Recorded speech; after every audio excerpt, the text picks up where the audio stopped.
যদি কথা দাও বন্ধু দিনের পথে দৃঢ় থাকবে, যদি কথা দাও দিন কায়েমে অগ্রণী ভূমিকা রাখবে, তবে তোমাকে গান শোনাবো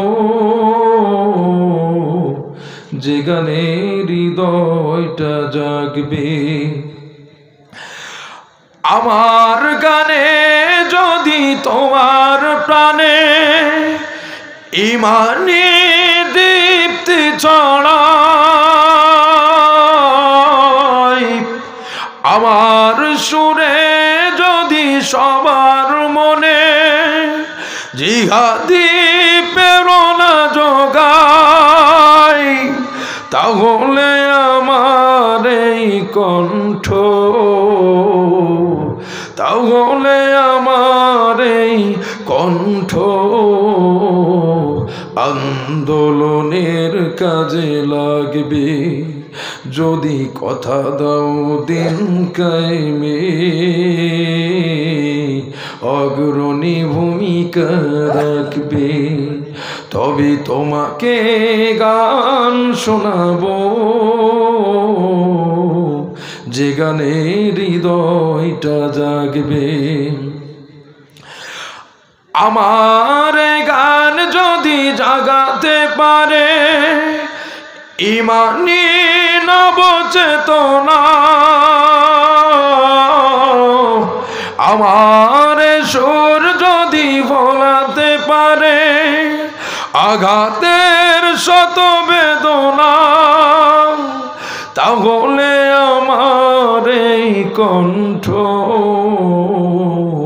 তাহলে আমার এই কণ্ঠ সকল বাধাকে রুখবে।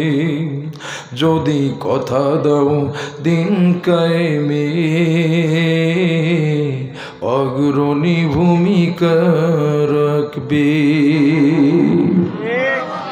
আজকে আমার এক চাচা বললেন, হাজী সাহেব, উনি বললেন যে বাবা আপনি আসছেন, আপনি এনজিও সম্পর্কে একটা কথা বলেন। ভাই আপনি যে ওই বিভিন্ন সমিতি আছে না, আপনি সমিতি করতেছেন আর এনজিও থেকে টাকা 30,000 নিয়ে আসতেছেন, আপনি কি একবার ভেবে দেখছেন যে আপনার থেকে কত টাকা নিচ্ছে তারা? আপনি কষ্ট করেন, বিশেষ করে আপনার থেকে তারা লক্ষ লক্ষ কোটি কোটি টাকা নিয়ে যাচ্ছে এইভাবে, আর এটা হচ্ছে হারাম টাকা। কি হচ্ছে? সম্পূর্ণ হারাম। কারণ সুদ দিয়াও হারাম, সুদ নিয়াও হারাম। তা আপনি এইভাবে সুদ খাচ্ছেন। একটা যদি হারাম জিনিস স্পর্শ করে একটা মানুষের শরীর থেকে রক্ত এবং প্রস্রাবের মাধ্যমে, নাকের কফের মাধ্যমে বের হতে 41 দিন সময় লাগে। তাহলে এই যতদিন আপনার শরীরে হারাম জিনিস থাকবে, সুদের টাকা থাকবে, ঘুষের রক্তে, এই টাকা দিয়ে আপনি নিজে আহার করবেন, রক্ত শরীরে তৈরি হবে, এই প্রত্যেকটা রক্তপিণ্ড হয়ে যাবে হারাম রক্ত। এই হারাম অবস্থায় যত ইবাদত বন্দেগী আল্লাহ দরবারে করেন না কেন, কোনো ইবাদত বন্দেগী আল্লাহ দরবারে কবুল হবে না। কারণ ইবাদত কবুল হওয়ার পূর্ব শর্ত হচ্ছে আপনার হালাল রিজিক। আপনি তো নিজেই, আর এরকম হচ্ছে আমাদের বিবিগুলাকে আমরা ডিসপ্লে করতেছি, সেই বিভিন্ন আসে না, টাকা নিতে আসে না, অনেকে দেখা যাচ্ছে টাকা না দিতে পারলে বাড়ি ধরতে আসে, এরকম আসে না নাই? কিন্তু ভাই একটা জিনিস মনে করতে হবে, আপনি আমি কি দুনিয়া আজীবন বেঁচে থাকবো?